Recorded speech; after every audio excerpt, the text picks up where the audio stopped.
La famille, les amis, les camarades qui jouent en zone bel bonjour, bel bonsoir, la zotier. Alors moi, quand vous moi, c'est Sandro, c'est mon moule, c'est mon exactement frichou, vieille case, et puis proprement dit, c'est mon Guadeloupe, au fait, aux Antilles. Alors, encore invite les autres à célébrer avec nous le mois de l'histoire de l'Afrique avec Diaspora. Et ça va du 1er au 28 à siafricamondo.com/MHAD. Pas oublier. Alors donc, en raison Covid là, donc nous obligés de faire grand événement là, ça, en ligne, pour respecter bien entendu les mesures sanitaires que le gouvernement nous mettait en place. Le mois de l'histoire de l'Afrique avec Diaspora, et c'est siafricamondo.com. Du 1er au 28 février que ça va Africains et Afro-Caribéennes, ensemble pour nous avancer.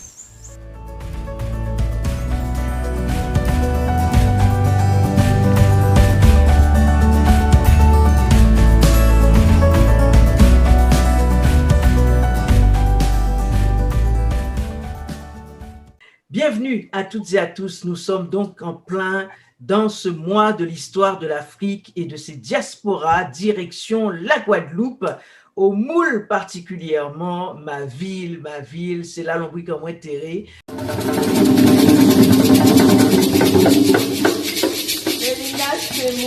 Bonjour. Africa Mondo, bonjour. Le Québec et ses diasporas africaines, bel bonjour. À l'occasion du mois de l'histoire de l'Afrique et de ses diasporas, le groupe L'Amour Famka se joint à Africa Mondo pour ce grand événement, le mois de l'histoire et de ses diasporas. Bel gros beau!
Nous sommes avec Marie Falavier, qui est donc leader du groupe L'Amour Famka. Merci d'être avec nous. Qu'est-ce qu'on fait?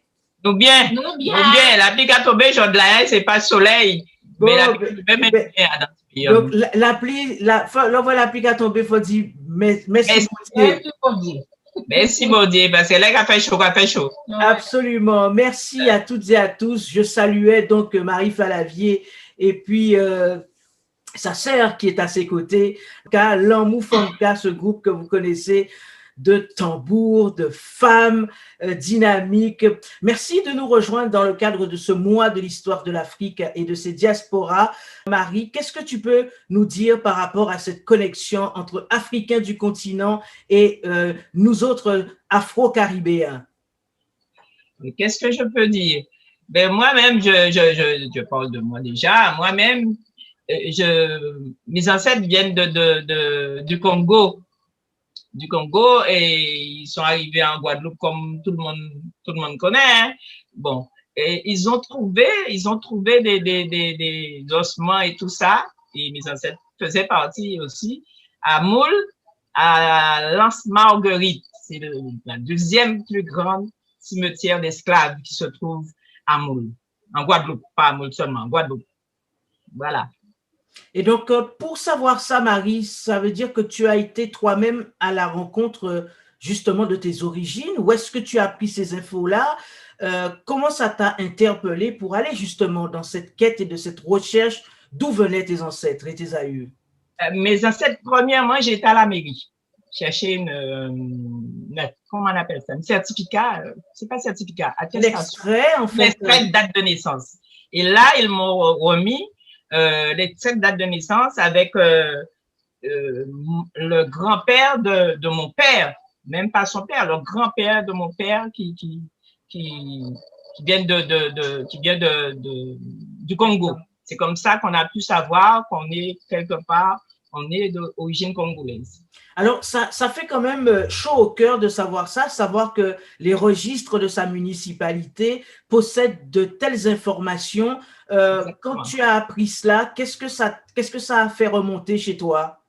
Il y avait beaucoup d'émotions parce que quand j'ai reçu ça, avec mes soeurs, on a dit, mais on est d'origine d'Afrique, quoi, de congolaise. On était contente de savoir ça. On a voulu aller chercher plus loin, mais on s'est dit, on reste là et on attend pour voir ce que ça donne. Peut-être que j'irai au Congo. De toute façon, j'ai commencé, j'irai au Congo.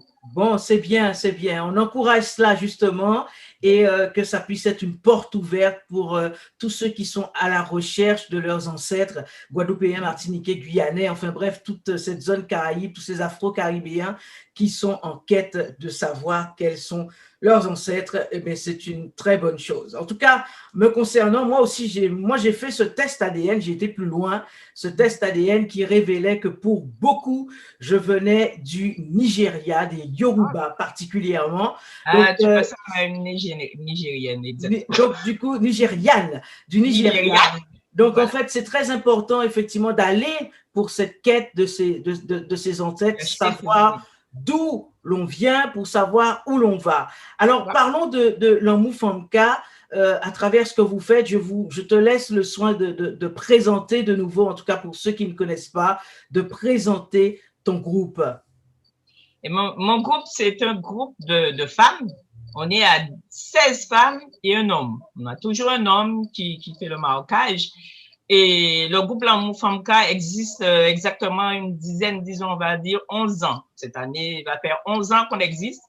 Et depuis notre existence, on fait beaucoup de social. Tu connais, puisqu'on a fait avec toi. On fait beaucoup de social. On bouge beaucoup. On échange, on fait beaucoup d'échanges avec d'autres pays, d'autres villes de la Guadeloupe aussi, hein, d'autres villes des continents tout à côté. On fait beaucoup d'échanges et on représente la Guadeloupe, on représente notre culture. On fait voyager notre culture, on fait des échanges avec d'autres cultures, aller voir ailleurs et tout ça. D'accord, donc en fait, la particularité de Lanmu Famka, c'est le tambour, c'est le ka. C'est le tambour, chacha, voix. Voilà, au Kala, il faut montrer nous au Ka pour nous voir ça. Moi, je suis Kala. Il faut aller chercher le Ka pour montrer à ceux qui ne connaissent pas. Donc, c'est important, effectivement, de montrer cet instrument de musique qui est enraciné chez nous en Guadeloupe et qu'on retrouve évidemment, bien sûr, c'est la base sur le continent africain. Donc, Marie est partie nous chercher un Ka. Ben, tout ça, on fait ça en direct, là, comme ça, ben, dans le cadre du mois de l'histoire de l'Afrique et de ses diasporas. Nous allons à la rencontre, bien sûr, de la diaspora africaine et nous sommes maintenant à Moule, précisément dans la ville du Moule, en Guadeloupe, avec Lanmu Famka. Donc, elle est partie nous chercher le Ka. Voilà. Il faut baisser la caméra pour qu'on voit ça bien. Voilà. C'est ça. Pas toucher grand-chose hein, pour nous pas bâtir. Mettons-vous la monter.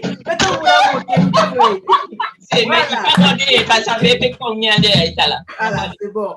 C'est bon. Donc, voilà. Ça, on te remercie beaucoup. Ça, c'est la particularité de Lanmu Famka. C'est tambour donc à jouer. Donc, ça, c'est la particularité. Voilà, c'est le tambour, c'est le ka que vous jouez. Oui, tambour. Alors, dans le groupe, il n'y a pas beaucoup d'instruments. C'est vraiment traditionnel. On est vraiment tradition. Hein. C'est tambour, ka, chacha et voix. Il n'y a pas d'autres instruments. On est resté dans la tradition. Est-ce que vous avez fait un album? Est-ce que vous avez fait un clip? Oui. Ou est-ce que, comment on peut, dites-nous ce que vous avez déjà fait. On a un album, on a un DVD, mais il n'y en a plus. Ah, c'est bien. Un album. Il n'y en a plus, on a arrêté de vendre puisque ça, on vendait ça comme des petits pains qu'on est allé à la foire de Marseille. On est arrivé ici sur le marché, on jouait sur le marché puisqu'on joue le mercredi. Maintenant, on ne peut plus puisqu'avec le Covid. Et donc, on ne peut plus aller jouer le mercredi, mais le mercredi, on allait aussi jouer sur le marché à Moule. Et là, on vendait nos CD, nos t-shirts et tout. Mais on n'en a plus. Désolé. Mais ça, c'est quand même extraordinaire parce que vous êtes allé déjà aux États-Unis, vous êtes allé, Ouais. vous venez On bouge régulièrement au beaucoup. Québec, vous êtes parti aussi en Afrique, vous faites On était à énormément Côte de d'Ivoire choses. au mois de mars avant le Covid. Voilà, On est arrivé jusqu'à temps à notre tour. et vous Voilà. faites énormément de prestations un petit peu partout en Guadeloupe. Beaucoup de prestations. Alors, justement, donc en fait, ce rapport, quand on parle de connexion entre la diaspora, entre les Antilles et l'Afrique, comment vous vivez cela et quels sont vos projets éventuels, les initiatives que vous allez faire à la fois en Guadeloupe avec des Africains du continent et vous sur le continent africain? Ben, avec les Africains, j'ai déjà invité les Africains, mais avec la crise sanitaire, cette année, je crois que ça va passer à côté, puisque je les ai invités, 2-3 groupes pour venir en Guadeloupe, 2-3 groupes pour venir en Guadeloupe pour faire des échanges comme on a l'habitude. Et nous, on a l'intention de partir sur le Sénégal d'ailleurs, au mois de novembre. J'espère que ça se fera, pour aller jouer au Sénégal, pour emmener, on fait notre possible pour emmener notre culture en Afrique comment je te dis ça? Le plus loin possible en Afrique, quoi. Bien sûr, et retrouver effectivement les frères et sœurs. Retrouver mes frères et sœurs africains. Ça devrait aller, ça devrait aller. Quand on est arrivé en Côte d'Ivoire, je te dis pas, mais vraiment, j'avais envie d'embrasser la terre, mais voilà. Voilà, c'était vraiment, c'est extraordinaire. Quand on est parti, on avait envie de retourner tout de suite en Afrique. C'est quelque chose d'extraordinaire. Ça s'appelle. C'est un appel, c'est des choses qu'on ne peut pas décrire. Non, on ne peut pas expliquer ça, on ne peut pas. Mais tu as envie de. J'étais malade pendant 2-3 jours avant, mais j'ai envie de repartir. On me dit, mais Marie, tu as envie de repartir, tu as besoin d'aller mourir là-bas ou quoi? Tu étais très malade. Donc, c'est comme un appel, effectivement, à aller chercher d'où on vient et se retrouver. Voilà. Marie, quel est le message ou la compréhension que tu peux avoir avec certains Guadeloupéens, Afro-Caribéens d'origine vraiment africaine et qui refusent encore de se dire que leurs ancêtres venaient de ce continent? Il y en a, mais ça commence à se calmer quand même maintenant. Les générations changent et les générations de maintenant commencent à comprendre qu'on veuille ou non, on est tous d'Afrique, on vient tous d'Afrique et on a une passé. On a nos ancêtres qui sont partis en Afrique, qui sont sortis d'Afrique. Donc, on est africain, qu'on le veuille ou non. On est d'abord africain, après guadeloupéen, après français, ce que tu veux. Mais les générations changent. Les mentalités aussi changent. Donc, les gens commencent à accepter ça, vraiment. Alors, justement, cette acceptation vient de quoi? Des différents mouvements associatifs, des différentes collaborations culturelles. Comment, justement, ce changement s'opère? Surtout les mouvements associatifs, les mouvements syndicalistes aussi, puisque, tu sais, il y a tellement de choses qui se passent maintenant que les gens commencent à comprendre qu'on est vraiment africain, on n'est pas, j'ai envie de dire le mot, on n'est pas vraiment français, quoi. On est français sur le papier, on est guadeloupéen si tu veux, parce qu'on nous a emmenés en Guadeloupe, c'est là, on est guadeloupéen, mais on est d'abord africain.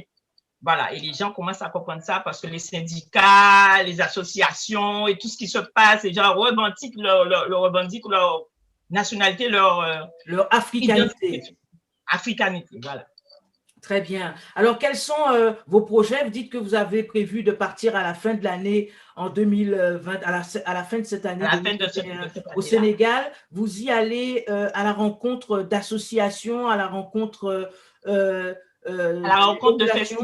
de festivals et d'associations aussi, puisque j'ai des associations, des amis qui m'attendent au Sénégal pour faire des échanges avec eux. Bien, très bien. Comment vous pouvez inviter justement la jeune génération à embrasser mieux encore leur africanité? En les amenant, j'invite des gens à venir avec moi. Je ne pars pas seul. J'invite toujours des gens de d'autres groupes de venir avec moi, de faire, et ça ouvre un petit peu, tu vois. Quand on a été en Côte d'Ivoire, j'ai emmené des gens qui ne faisaient pas partie du groupe. Je les ai emmenés en Côte d'Ivoire et ça a ouvert un peu, ce sont des associations, ça ouvre des portes, voilà. Un message, Marie, pour toutes les personnes qui connaissent pas encore l'Amoufanka, un message pour tous ceux qui se connectent au mois de l'histoire de l'Afrique et de ses diasporas. Un message qui, pour ceux qui ne connaissent pas l'Amoufanka. L'Amoufanka, c'est un groupe de femmes, 17 femmes, qui jouent du goka, qui jouent du ka, qui jouent du tambour ka, comme on dit, et qui voyagent beaucoup, qui a fait on est venu, je crois, 4 fois au Québec. Hein. J'espère que une partie des Québécois nous connaissent quand même, parce qu'on est venu 4 ou 5 fois sur. Est-ce que je peux nommer le nom? Bien sûr, bien sûr. Donc, on est venu 4 fois, je crois, depuis 2017 au Mondo Carnaval. La deuxième fois, tu nous as reçus par l'intermédiaire d'autres, mais tu nous as reçus quand même. Et voilà. Donc, on a l'habitude de venir au Québec. On a l'habitude de voyager. Donc, je dis aux Québécois, selon la crise sanitaire, on a l'intention de revenir. On a l'intention de revenir cette année. Parlons aux Africains. Donc, départ pour le Sénégal et le Congo aussi pour aller justement. Mais on ira au Congo, on ira au Sénégal, on ira au Bénin, on ira tant que je suis debout, j'ai la force et la possibilité. Je bouge sur l'Afrique là maintenant, c'est l'Afrique. Il faut que j'aille chercher mes ancêtres, il faut que j'aille. Déjà au Sénégal, on n'a pas été sur la porte, je ne sais pas où là. Il faut que j'aille là. Ça, c'est important. Et j'y ai pas seule, parce qu'il y a plein de gens qui m'ont dit qu'ils ont envie de venir aussi. Voilà. Et ma sœur aussi qui est derrière moi. Tu ne veux pas dire quelque chose, Lise? Est-ce que je peux Bien sûr, Lise. Tu parles de tes, je sais pas quoi, tu parles de tes ancêtres. Lise, justement, j'ai une question pour Lise. Lise, quel est le message que vous pouvez adresser aux Africains qui vous regardent? Là, on n'est pas au Québec, là, hein, on est vraiment connecté sur l'Afrique. Quel est le message que vous pouvez adresser aux Africains qui vous regardent? Aux Africains qui nous regardent, Enlève-le. Alors, les Africains qui nous regardent, qu'est-ce que j'ai à dire? Je suis fière d'être africaine comme eux, hein, parce que je ne connais pas du tout l'Afrique, mais ça viendra. Et je serai bien contente de faire leur connaissance. Bien. Moi, vraiment, si je ressens vraiment le sang africain qui rentre en moi. Pour vous, c'est important de se rendre sur les terres africaines pour ressentir cette vibration, ressentir cette connexion avec les frères et sœurs de là-bas. Tout à fait. C'est très important. C'est que là qu'on peut ressentir. C'est que là qu'on peut savoir et sentir qu'on est vraiment africaine. Voilà. C'est très important d'aller là-bas. C'est pas en Guadeloupe ni en France. C'est dans le pays, vraiment. On est africain. Donc, il faut qu'on aille en Afrique, se ressourcer, reprendre tout ça qui nous appartient. Voilà. Et peut-être qu'on a encore de la famille là-bas, on aimerait bien les retrouver. Voilà. Sur le nom de Falavier, parce que c'est des noms qu'on nous a donnés. Je sais pas tellement. Absolument. Eh bien, Africa Mondo vous souhaite plein de belles choses et nous sommes très heureux, effectivement, d'avoir pu partager ce moment avec vous, parler de l'Amoufanka, parler de vos projets, surtout en Afrique et particulièrement au Sénégal, au Congo. Et nous serons là aussi pour vous accompagner dans nos différentes démarches et nos différents travaux, notamment au Bénin ou Africa Mondo. Au Bénin. Il n'y a pas de souci. Il n'y a pas de souci.